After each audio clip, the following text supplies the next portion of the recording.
प्रणाम। आहार शुद्धो सत्व शुद्धि, छांदोग्य उपनिषद का यह वचन अन्न की शुद्धता एवं महत्ता को स्पष्ट करता है।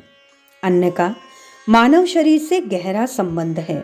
शिशु में अन्न पचाने की क्षमता के विकसित होने पर लगभग 6ठे माह में अन्न देने का शुभारंभ जब यज्ञीय वातावरण युक्त धर्मानुष्ठान के रूप में होता है, तो यह प्रक्रिया अन्नप्राशन संस्कार के रूप में संपन्न की जाती है।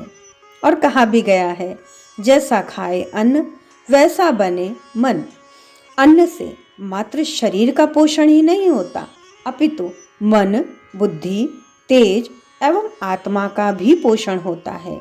इसीलिए भारतीय मनीषा अन्नप्राशन को संस्कार रूप में स्वीकार करके शुद्ध, सात्विक, पौष्टिक एवं संस्कारित अन्न को ही प्रसाद रूप में जीवन में ग्रहण करने का विधान करती है। अन्नप्राशन का उद्देश्य शिशु को तेजस्वी, बलशाली, भावनाशील एवं मेधावी बनाना है। अन्नप्राशन संस्कार के अंतर्गत शुभ मुहूर्त में देवताओं का पूजन करने के पश्चात माता पिता उत्तम पात्र से यज्ञ देव को प्रस्तुत करने के बाद बचा हुआ सुपाच्य पुष्टिकारक हविष्यान्न शिशु को प्रसाद रूप में खिलाते हैं। अन्नप्राशन संस्कार का प्रत्येक कर्मकांड अन्न की श्रेष्ठता, महत्व और आवश्यकता के साथ सात्विकता, पवित्रता को बल प्रदान करता है। यथा प्रथम कर्मकांड, जिसे पायस सिद्ध या भात सिद्ध भी कहा जाता है, शिशु की आयु, पाचन क्षमता एवं आवश्यकता को ध्यान में रखते हुए सुपाच्य लेह अर्थात चाटने योग्य अन्न को सर्वप्रथम तैयार किया जाता है। भारतीय मनीषियों द्वारा इस हेतु धृतयुक्त भात अथवा दही, शहद आदि का मिश्रण या फिर चावल से बनी गाय के दूध की खीर अर्थात पायस को अन्नप्राशन के लिए सुझाया गया है। अच्छे प्रकार से बीने हुए साफ चावलों को धोकर शुद्ध किया जाता है। तत्पश्चात ओम प्राणाय त्वा जुष्टम प्रोक्षामि, ओम अपानाय त्वा जुष्टम प्रोक्षामि, ओम चक्षुषे त्वा जुष्टम प्रोक्षामि, ओम क्षेत्राय त्वा जुष्टम प्रोक्षामि, ओम अग्नये सृष्टिकृते त्वा जुष्टम प्रोक्षामि। इन 5 मंत्रों के साथ चावल या पायस को पकाया जाता है। प्रथम कर्मकांड में अन्न को शुद्ध, पवित्र व संस्कारित भावनाओं के साथ भोजन के योग्य बनाने की भावना और प्रेरणा के साथ पूरा किया जाता है। द्वितीय कर्मकांड पात्र पूजन। जिस प्रकार से औषधि सामान्य पात्र में नहीं रखी जाती, उसे स्टरलाइज ऑटोक्लेव विधि से स्वच्छ बनाए गए निरापद पात्र में ही कार्क लगाकर सुरक्षित रखा जाता है, उसी प्रकार अन्नप्राशन संस्कार के लिए संस्कार युक्त अन्न को रखने के लिए पात्र को भी संस्कार युक्त शुद्ध बनाने के लिए पात्र पूजन कर्मकांड किया जाता है। यथासंभव चांदी का पात्र इस हेतु प्रयुक्त किया जाता है, परंतु चांदी के अभाव में स्टील या मिट्टी का पात्र भी लिया जा सकता है। मंत्रोच्चार के साथ अभिभावक प्रयुक्त पात्र को चंदन, रोली, अक्षत, पुष्प इत्यादि से पूजित करते हैं।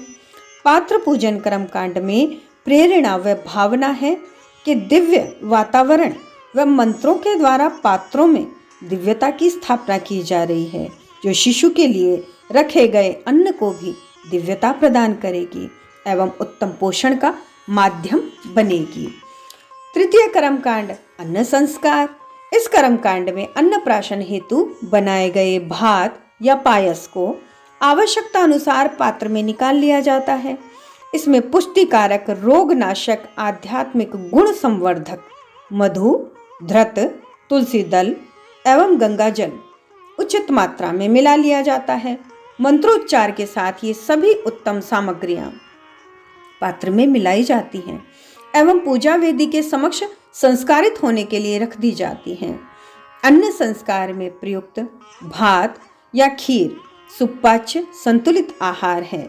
मधु मधुरता, मिठास का प्रतीक है। घी स्नेह स्निग्धता का प्रतीक है। तुलसी विकारनाशक एवं गंगा जल पवित्रता आध्यात्मिकता का प्रतीक है, जिनके साथ भावना जुड़ी है कि खाद्य में सभी सुसंस्कार जागृत किए जाने चाहिए। पात्र में मंत्रोच्चार के साथ सामग्री को मिलाना प्रेरणा प्रदान करता है कि भोजन पकाते या बनाते समय उसमें सद्भावों, सद्विचारों एवं श्रेष्ठ संकल्पों का सन्निवेश करवाया जाना चाहिए। पात्र में आवश्यकता अनुसार लेना प्रेरणा प्रदान करता है कि भोजन को अधिक लेना या जूठा छोड़ना दोनों ही अन्न का तिरस्कार है। अतः इन दोनों ही परिस्थितियों से बचकर प्रसाद रूप में भोजन को ग्रहण करना चाहिए। तत्पश्चात चतुर्थ कर्मकांड आता है, विशेष आहुति। संपूर्ण यज्ञीय कर्मकांड गायत्री मंत्राहुति एवं महामृत्युंजय मंत्राहुति के पश्चात विशेष आहुति के क्रम में अन्नप्राशन हेतु तैयार किए गए पात्र की सामग्री में से 5 विशेष आहुतियां यज्ञ देव को समर्पित की जाती हैं। विशेष आहुतियों के समय भावना की जाती है कि यज्ञ भगवान को निवेदित करके यह अन्न दिव्य प्रसाद बन रहा है, जो अन्नप्राशन के द्वारा शिशु को प्राप्त होकर उसके पोषण रक्षण का हेतु बनेगा। फिर आता है पंचम कर्मकांड, अन्नप्राशन।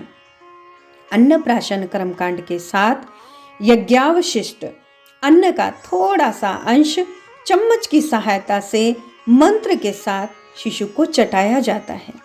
इस कर्मकांड के साथ भावना की जाती है कि यह यज्ञावशिष्ट अन्न अमृतोपम गुण युक्त है, जो शिशु के शारीरिक स्वास्थ्य, मानसिक संतुलन, वैचारिक उत्कृष्टता एवं चारित्रिक प्रामाणिकता का मार्ग प्रशस्त करेगा।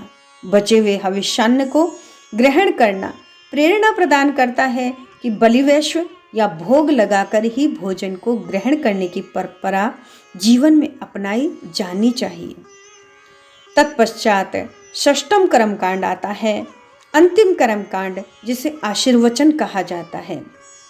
यज्ञ के पूर्ण रूप से संपन्न हो जाने के पश्चात विसर्जन से पूर्व संस्कार प्रक्रिया में उपस्थित सभी परिजन शिशु को त्वम अन्न पति रन्नादो वर्धमानो भूयाः वचन के साथ आशीर्वाद प्रदान करते हैं।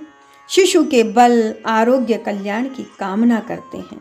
स्पष्ट है, मनुष्य के विचार, भावना, आकांक्षा एवं अंतरात्मा का बहुत कुछ अन्न पर ही निर्भर रहती है। अन्न हमारा जीवन तत्व है। अतः अन्न ग्रहण के साथ जुड़े अनुशासन हमें पालन करने चाहिए, जैसे शुद्ध सात्विक सुपाच्य अन्न को ग्रहण करें, बलि वैश्व यज्ञ या भोग द्वारा भोजन को प्रसाद रूप में ग्रहण करें, भोजन को दिव्य संकल्प के साथ आवश्यकता अनुसार हितभुक, ऋतभुक एवं मितभुक रीति से ग्रहण किया जाए। अन्न को आपस में बांटकर सौहार्द पूर्वक ग्रहण किया जाए, जूठन न छोड़ा जाए, कमियां न निकाले जाए।